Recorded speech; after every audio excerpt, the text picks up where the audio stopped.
네, 안녕하세요. 예스맨입니다. 여러분들의 구독과 좋아요로 이 채널이 유지되고 있습니다. 네, 영상 속도는 1.5배를 추천드리는 바이고요. 네, 이번에도 어떠한 소식이 나왔는지 같이 한번 내용을 보도록 하겠습니다. 네, 미국의 5월 PPI 예상치가 상회한 내용이 나온 게 있고요. 소매 판매 예상치는 하회했습니다. 산업 생산 예상치는 상회했으며 주택 시장 지수 예상치는 하회했습니다.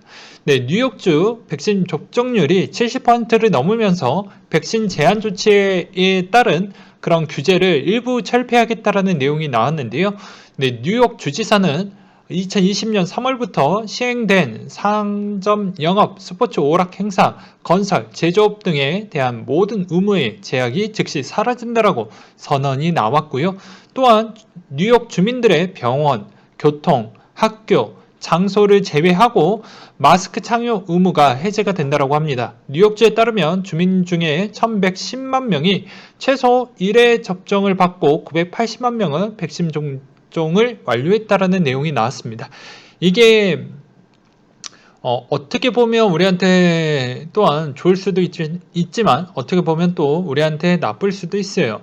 오히려 이런 조건이 나오게 되면 이제 물가 지수에 대한 추이가 앞으로 이 상태로만 지속적으로 유지가 된다고 하면 테이퍼링에 대한 속도가 더 빨라진다라는 것을 알 수가 있는 측면이 되겠죠. 그럼 어떻게 보면 투자 시장 자체가 상당한 위축기가 더 빨리 올 수 있다라고도 볼 수도 있습니다. 일단 조건의 하나는 일단 통과가 됐다라고 볼 수 있는 내용이었고요.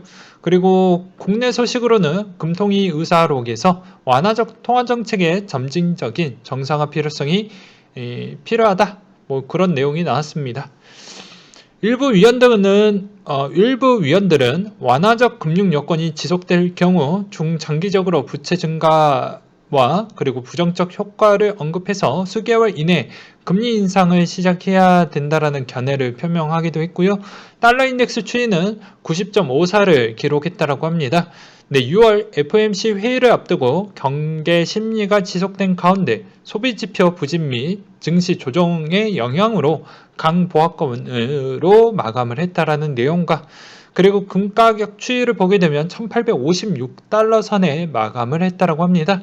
네, 6월 FOMC 회의 결과를 주시하고 있는 가운데 생산자 물가 상승의 영향으로 미국채 10년물 금리가 반등한 점의 하락 요인으로 영향을 끼쳤다라고 하네요.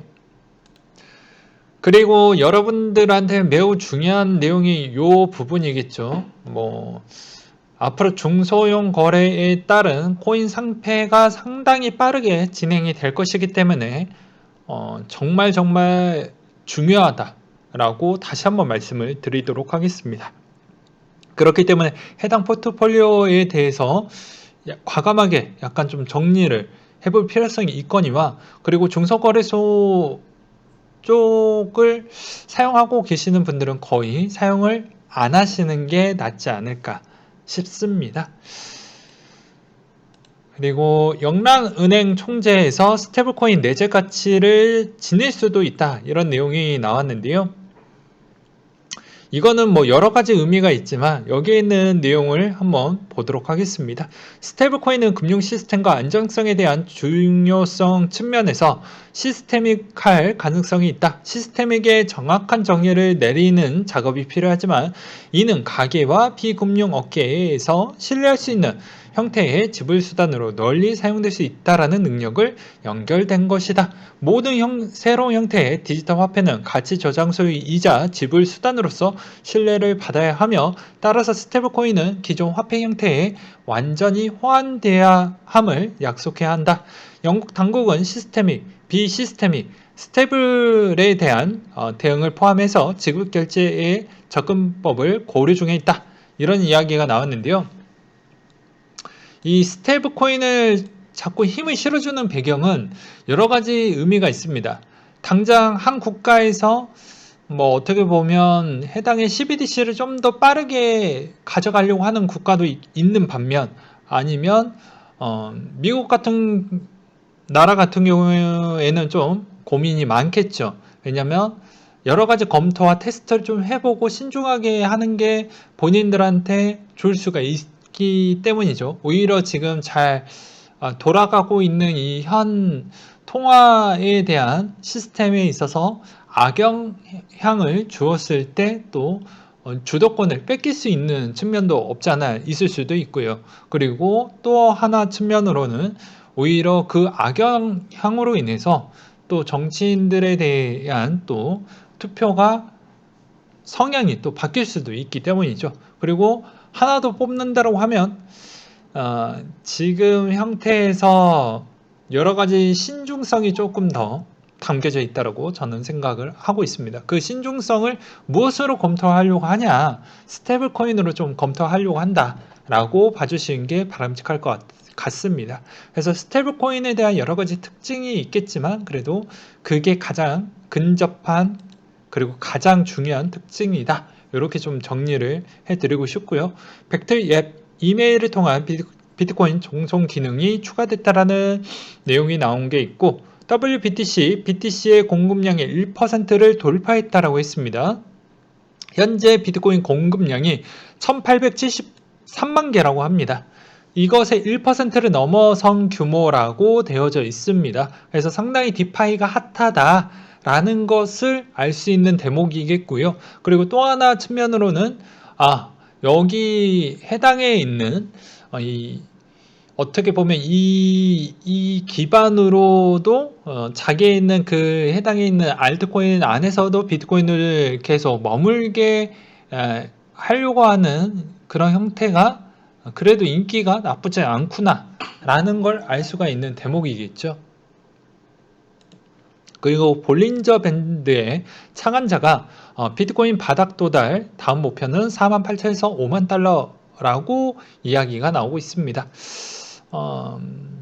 물론 볼린저 밴드를 만들었던 분이기 때문에 트레이딩 관점으로는 잘 보실 걸로 보여지지만 그래도 잘 추정해서 나올지는 나중에 시간이 지나서 한번 보도록 하겠습니다. 하반기에 정말 이 가격대가 오는지요. 팀 드래퍼도 2022년도 말에 25만 달러 정도는 갈 것 같다. 좀 세게 더 부르는 것 같아요. 그리고 한 데이터에 따르면 비트코인 1년 이상 보유 주소 수가 58% 정도 된다고 합니다.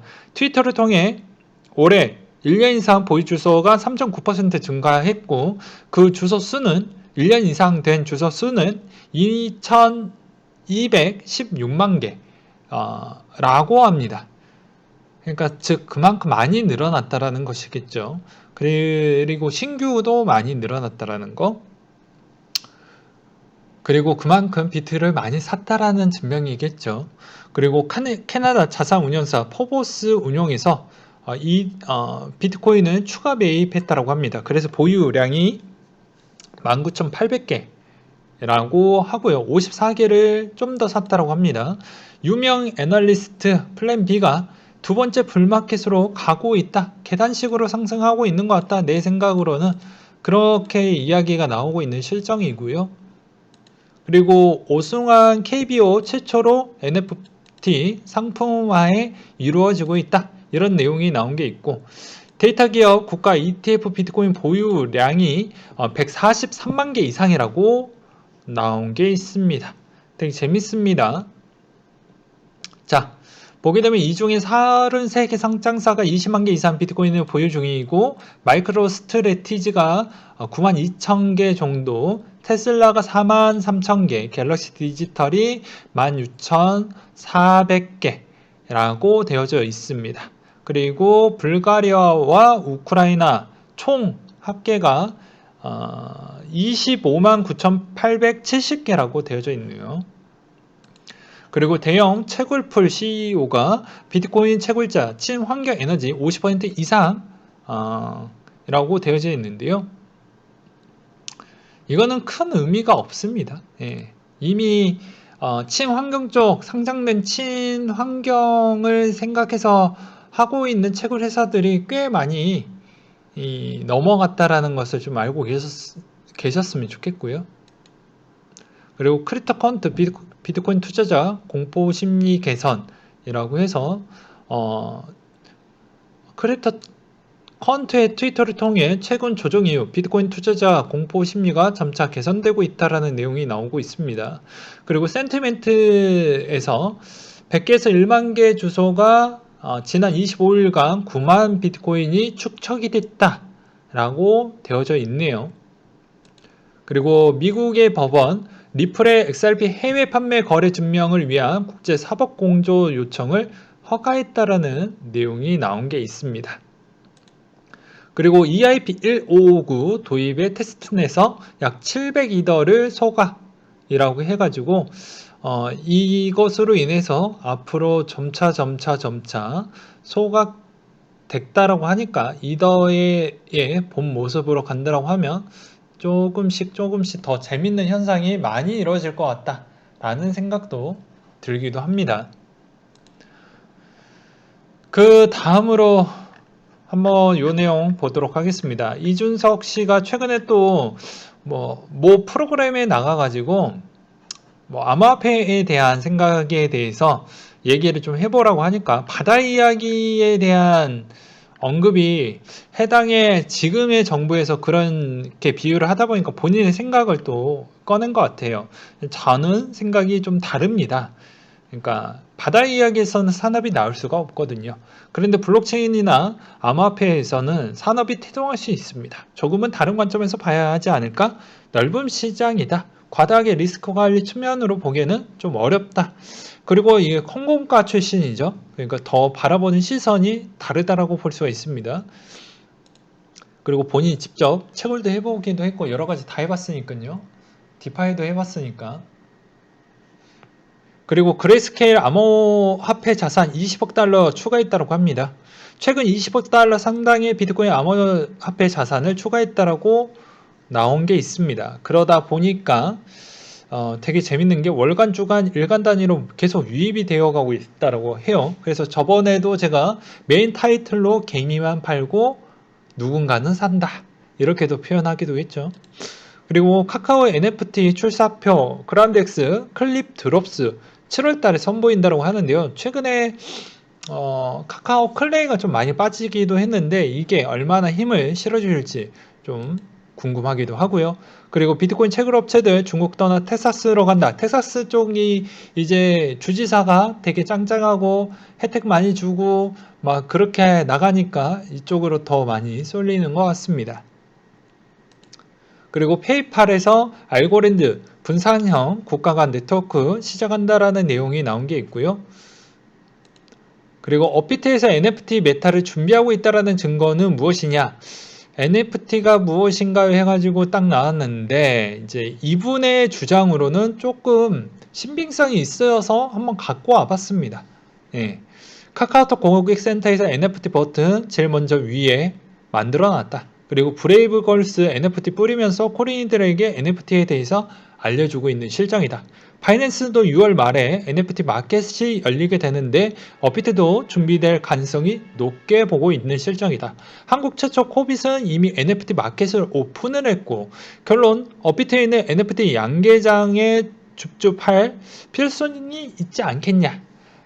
디센트 와 플로우, 칠리즈, 샌드박스, 알파, 스택스, 엔진, 엑시, 인피니트라고 되어져 있는데요.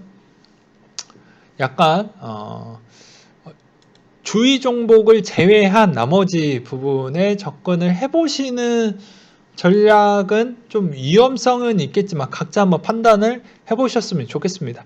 근데 이게 요 시점에 업비트가 상당히 보수적이고 하거든요. 왜냐면 지금의 카카오톡의 주식 시총이 3위권까지 올라왔습니다. 그러면 그만큼 정말 업비트도 최근에 코인 쪽에 대해서의 분위기가 안 좋고 있기 때문에 이것으로 엮이든 저것으로 엮이든 카카오 시총을 내리게끔 할 수 있는 역할은 충분히 갖고 있습니다. 그러다 보니까 좀 조심조심 했던 게 많이 보였는데 최근에 NFT 쪽을 이렇게 밀어준다라는 것은 무언가 만들어 보려고 하는 것 같다라는 생각과 그리고 바이낸스 부분도 있고 최근에 디파이가 좀 위축이 많이 됐기 때문에 NFT라도 좀 띄워야 하반기에 띄워야 어느 정도 한 번 더 2차의 성장기를 보여줄 수 있다라고 저는 생각이 들기도 합니다. 그렇게 되면 이더의 지금에 있는 가격이 다시 반등이 나오는 순간 더 화력은 더욱더 세지겠죠. 그렇게 설명을 좀 드리겠고요. 그리고 미국 국세청 텔레그램 이용한 암호화폐 불법 거래 모니터링을 강화하겠다라는 내용이 나온 게 있습니다. 그리고 요 이야기는 했으니까 넘어가고, 그리고 코인베이스 프로 상장 시바이누 25% 상장했다라고 하네요.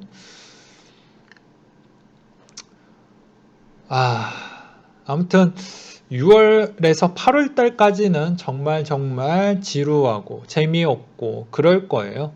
아마 지금 유튜브의 대부분 보니까 분위기가 별로 좋지는 않더라고요.